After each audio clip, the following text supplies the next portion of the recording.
Shalom, kita berjumpa lagi dalam Suara Gembala edisi hari ini.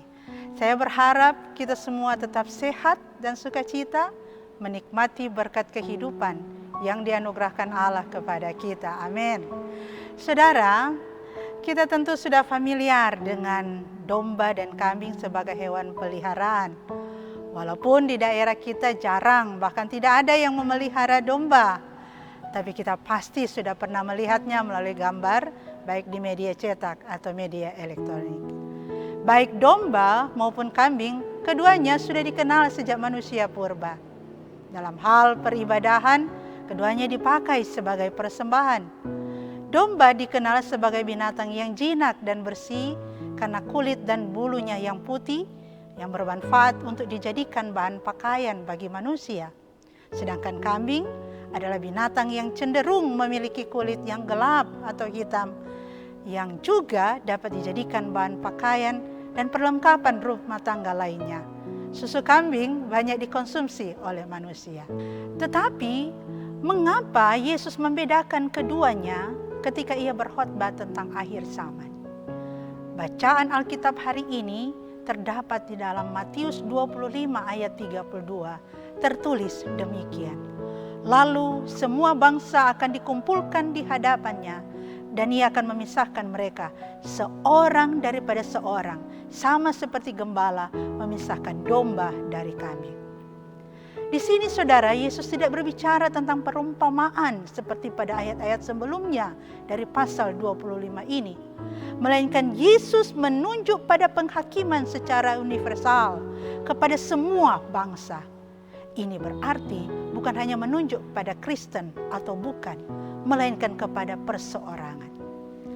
Saudara-saudara, pemisahan yang digambarkan di sini seperti gembala memisahkan domba dari kambing, dijelaskan Yesus pada ayat-ayat selanjutnya dari bacaan kita, yakni pada siapa yang telah melakukan segala sesuatu kepadanya melalui saudaraku yang paling hina. Digambarkan Yesus seperti memberi makan kepada yang lapar, memberi minum kepada yang haus, memberi tumpangan kepada orang asing, memberi pakaian kepada yang telanjang, melawat saat ada yang sakit, dan mengunjungi orang yang dalam penjara. Melakukan segala sesuatu di sini tentu disertai dengan kerelaan dan ketulusan tanpa bermaksud mengharapkan pujian atau penghargaan dan lainnya.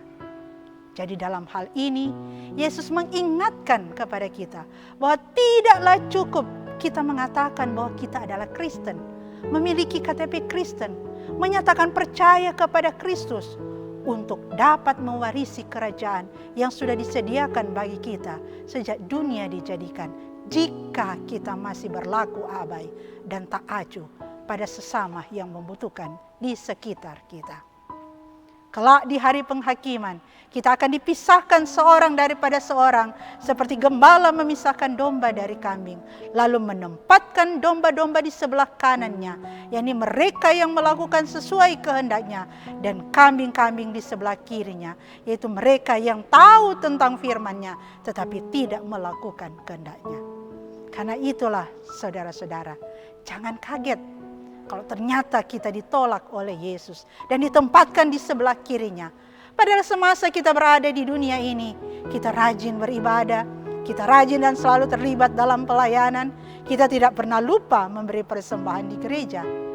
Sebabnya adalah karena kita hanya melakukan itu supaya dilihat orang, dan kita tidak melakukannya untuk Yesus. Kita ke gereja dan beribadah, tapi bersikap jahat terhadap sesama. Kita memberi persembahan, tapi masih pelit terhadap sesama. Kita selalu terlibat dalam pelayanan, tetapi tak acuh pada tetangga yang sedang sakit, yang sedang bergumul dalam penjara. Saudara, firman Tuhan hari ini mengajak sekaligus mengingatkan kita bahwa hendaklah kita menjadi domba, bukan kambing, supaya kelak kita mewarisi kerajaan yang telah disediakan bagi kita sejak dunia dijadikan. Amin. Tuhan menolong kita.